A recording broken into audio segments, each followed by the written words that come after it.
Alright guys, welcome back everyone. जहाँ पे हम क्वेश्चन सॉल्व करने वाले हैं द लास्ट बारगेन जो पोएम है हमारी, ठीक है, इसके चैप्टर 4 की। एंड यहाँ पे वर्किंग विद द पोएम जो हमारे क्वेश्चंस के, जहाँ पे जो है पहला जो आपका क्वेश्चन है, ठीक है, वो है आपका who is the speaker in the poem. In ये जो पोएम है ऊपर, इसके अंदर स्पीकर कौन है, मतलब बोलने वाला कौन है, ठीक है ना, जहाँ पे बात कौन कर रहा है। बेसिकली हमने देखा ऊपर के बात जो है खुद पोइट जिसने स्टोरी लिखी हुई है वो खुद बात कर रहा है। स्टोरी किसने लिखी है? रविंद्रनाथ टैगोर ने।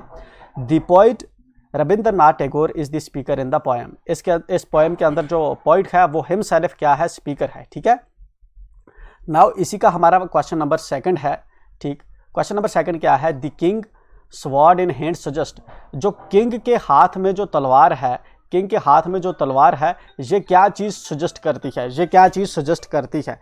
तो किंग के हाथ में तलवार है, ये वेल्थ जो है, दौलत सजेस्ट करती है, ये पावर सजेस्ट करती है। मोर पावर देन वेल्थ, जो है वेल्थ से, दौलत से ज़्यादा पावर जो है सजेस्ट करती है। तो ये चीज़ जो है बेसिकली पावर सजेस्ट करती है, ठीक है ना। तो सेकंड वन का हम क्या लिखेंगे? सेकंड वन का आंसर होगा power. Make appropriate item in the context of stanza 1। तो पावर है। अगर किंग के हाथ में जो है तलवार है, इसका मतलब है वो पावर से इसको अपने काम पे रखना चाहता था, तो इट सजेस्ट्स पावर, ठीक है।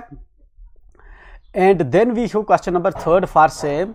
एंड क्वेश्चन नंबर 3 है आपका the old man offered the speaker a lot of money, why did he turn down the offer. जो बूढ़ा आदमी था, ठीक है ना, दोपहर के टाइम पे, मिड डे के टाइम पे, वो जो है इस आदमी को जो जॉब ढूंढ रहा था, बेसिकली जो पॉइंट जॉब ढूंढ रहा था, इसको बहुत से पैसे जो है वो ऑफर करता है काम पे रखने के लिए।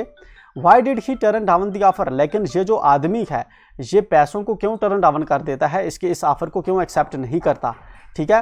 तो the speaker turn down the offer because he could not find happiness and freedom in money.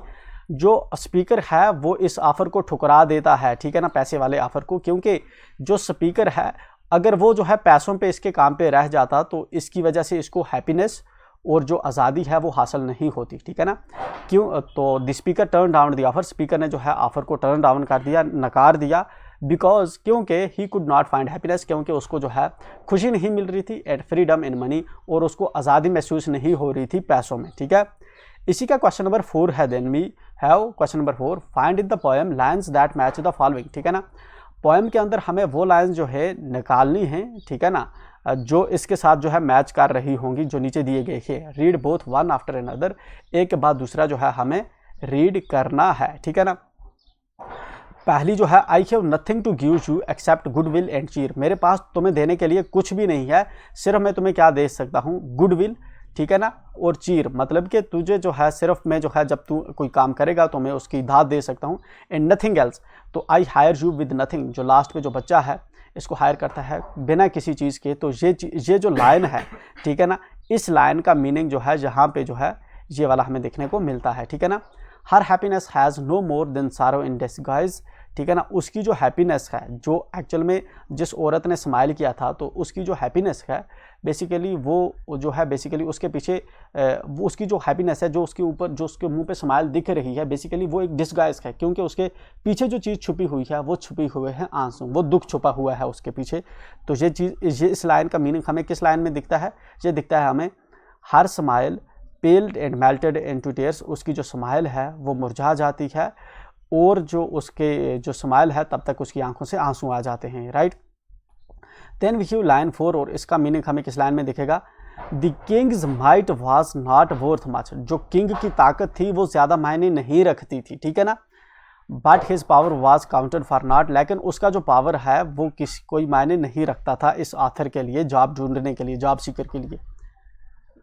How did the speaker feel after talking to the child on the beach, ठीक है ना। स्पीकर जो है कैसा महसूस करता है जब वो नेक्स्ट सुबह जो है बात करता है एक बच्चे से बीच पर, ठीक है ना, समुद्र के किनारे एक बच्चे से जब वो बात करके उसको कैसा महसूस होता है।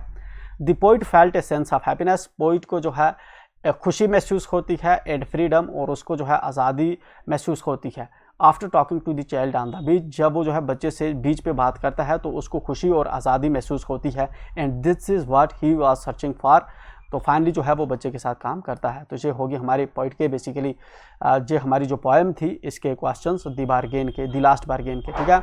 इसके साथ ही जो हमारी पोएम है, ठीक है ना, ये हो जाती है ख़त्म। अब हम मिलते हैं नेक्स्ट चैप्टर में नेक्स्ट वीडियो के साथ। टिल देन मेक श्योर आप चैनल को सब्सक्राइब करना ना भूलें। We will be meeting again. Thank you for watching.